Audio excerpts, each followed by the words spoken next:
Alhamdulillah. Alhamdulillah nahmaduhu wa nasta'inuhu wa nastaghfiruh. Wa na'udzu billahi min shururi anfusina wa min sayyiati a'malina. May yahdihillahu fala mudilla lahu wa may yudlilhu fala hadiya lahu. Asyhadu an la ilaha illallah wahdahu la syarika lahu wa asyhadu anna sayyidina Muhammadan abduhu wa rasuluh la nabiyya ba'dahu. Allahumma salli ala sayyidina wa maulana Muhammadin sallallahu alaihi ya Rasulullah wa ala alihi wa ashabihi wa man tabi'ahu bi ihsanin ila yaumiddin. Rabbi a'udzu bika min hamazati syayatin wa a'udzu bika rabbi an yahdurun. Subhanaka la ilma lana illa ma 'allamtana innaka antal alimul hakim. La haula wala quwwata illa billahil aliyil azim. Amma ba'du. Fa ya ibadallah, usikum wa iyaya bitaqwallah.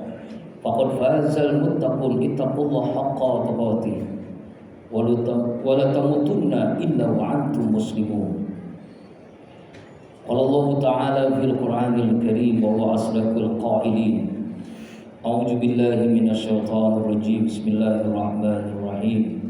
Subhanalladzi asra bi 'abdihi lailan minal masjidil haram ilal masjidil aqsa alladzi barakna hawlahu linuriyahu min ayatina innahu was-sami'ul basir.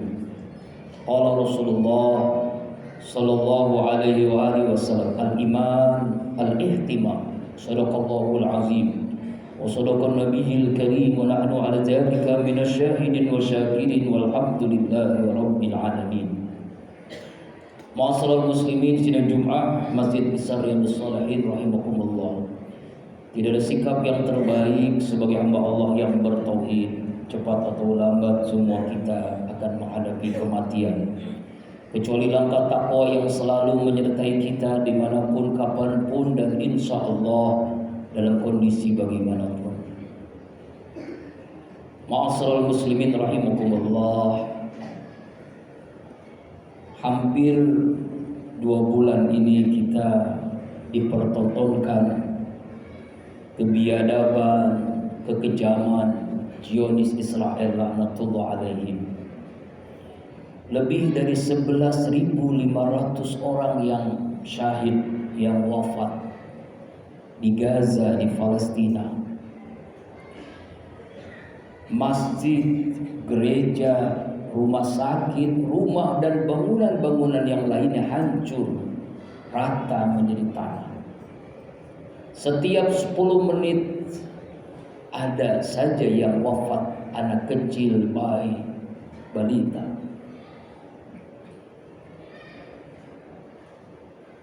Mengapa kita mesti peduli mencintai Palestina, dan bagaimana sikap kita sebagai muslim mukmin terhadap kejadian seperti ini, tragedi kemanusiaan di abad yang modern? Yang pertama, Palestina itu adalah al-ardul mubarakah, tanah yang penuh dengan keberkahan Allah. Di situ ada Masjid Al-Aqsa yang dibangun oleh Nabi Adam 40 tahun setelah Masjidil Haram.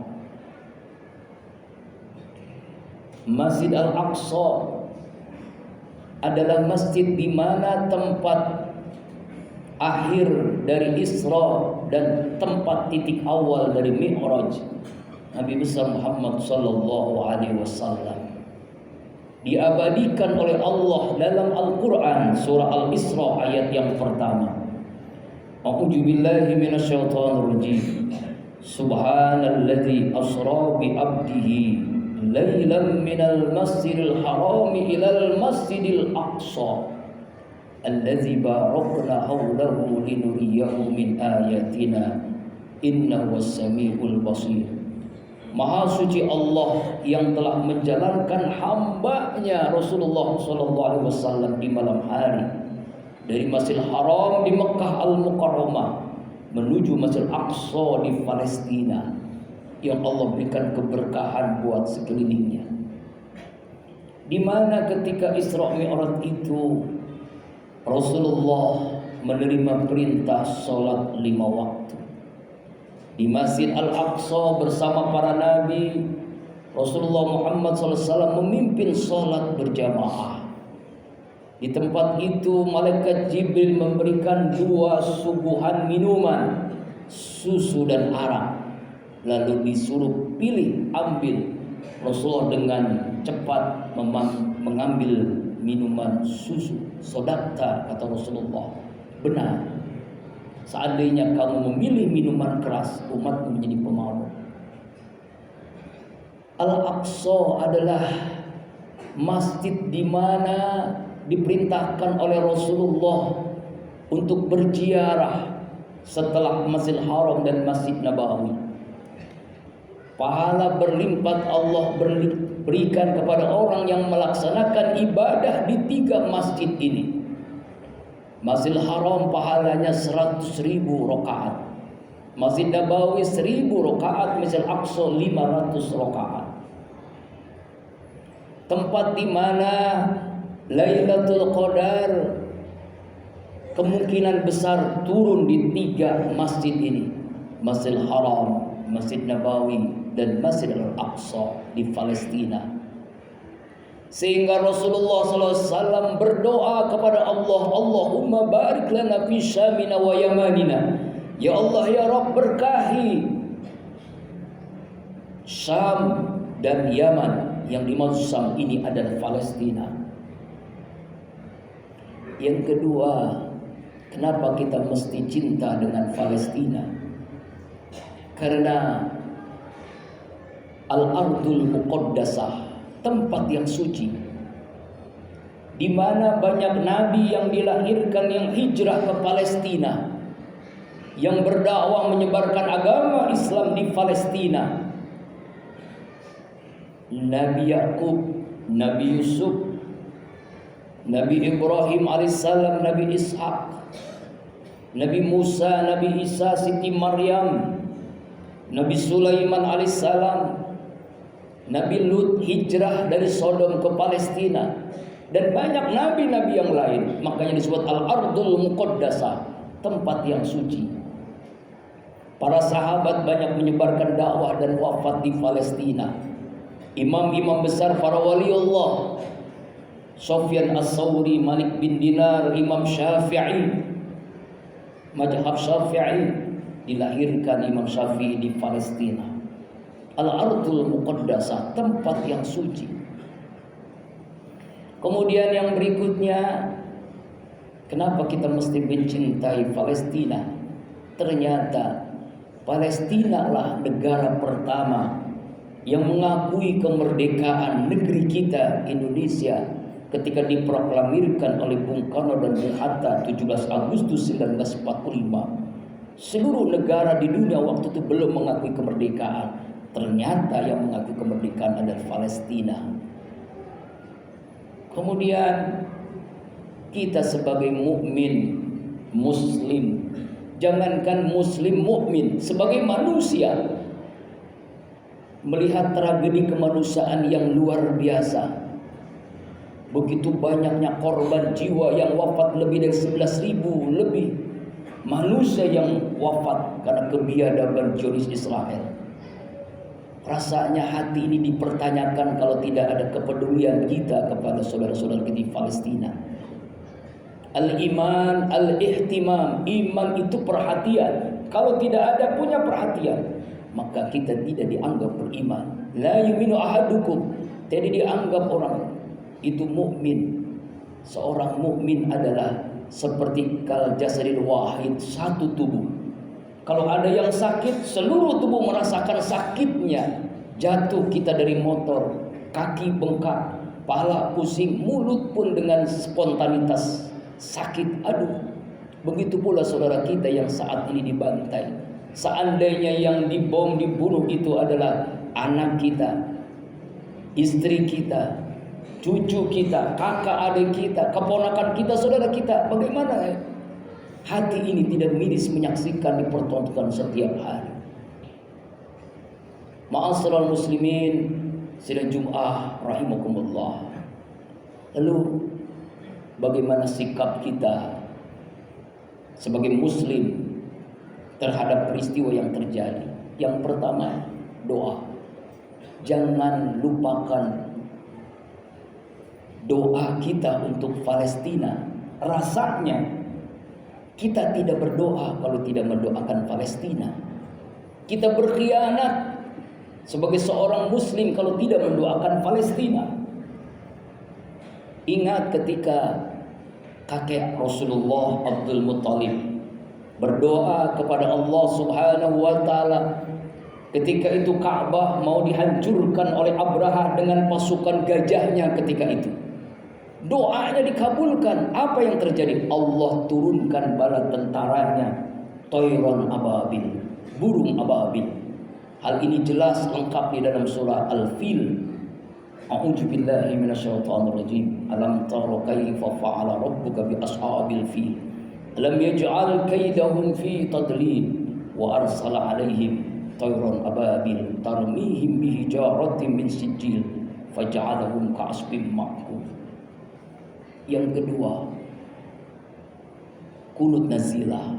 Lakukanlah kunut nazilah setiap sholat 5 waktu. Ini yang dilakukan Rasulullah SAW ketika menghadapi kezaliman suatu kaum. Rasulullah berdoa dengan kunut nazilahnya. Allah mansur ikhwanal muslimin al mujahidin fi Palestin, fi Gaza Palestin. Allahumma a'izzal Islam wal muslimin. Yang ketiga, sholat gaib. Saudara-saudara kita yang wafat kita doakan menjadi syuhada, dan kita yakin karena tanah suci saat ini Gaza itu wangi semerbak harum. Setiap yang wafat harum wangi semerbak. Berbeda dengan tentara Zionis Israel bau busuk, walaupun hanya beberapa hari wafatnya, meninggalnya. Kemudian donasi. Kalau kita punya rezeki, kita berdonasi, berinfak untuk saudara-saudara kita. Jangan sampai kita lupakan saudara-saudara kita terbantai, perlu bantuan obat, makanan dan sebagainya. Tentunya kepada lembaga-lembaga yang amanah, yang menyalurkan donasi kita ke korban peperangan di Palestina. Yang berikutnya adalah boikot. Bahkan Majelis Ulama Indonesia Pusat nomor 83 beberapa hari yang lalu telah memberikan fatwa haram makan, minum, hal-hal yang berkaitan produk-produk Israel atau yang mendukung. Rasanya tidak pantaslah.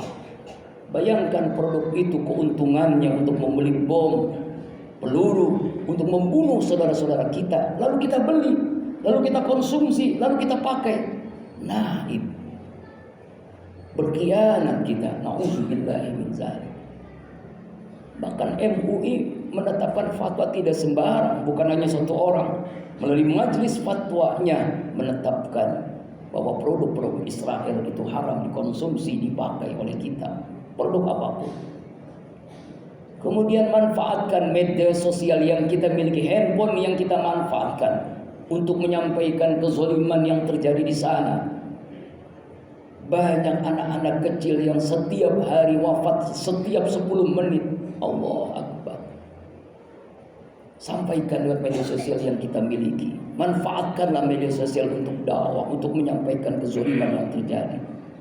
Ini bagian daripada cara kita, sikap kita sebagai muslim mukmin. Jangan sampai kita termasuk bagian orang-orang yang mendukung Zionis Israel laknatullah alaih. Inilah mudah-mudahan khutbah Jumat ini memberikan mahkamah kesadaran bagi kita akan kepedulian kita sebagai muslim, sebagai mukmin, untuk kecintaan kita dengan Palestina dan sikap kita tegas bagaimana yang tadi disampaikan dengan doa, kunut nazilah, salat ghaib, boikot, Manfaatkan media sosial, bahkan mengikuti unjuk rasa damai di berbagai tempat, bagian daripada hak kita menyampaikan di depan umum. Mudah-mudahan Allah berikan kemerdekaan untuk Palestina. Allah hancurkan dari Israel, laknatullah alaihim. Allah datangkan tentara-tentaranya, sebagaimana Allah datangkan burung ababil kepada Abraha.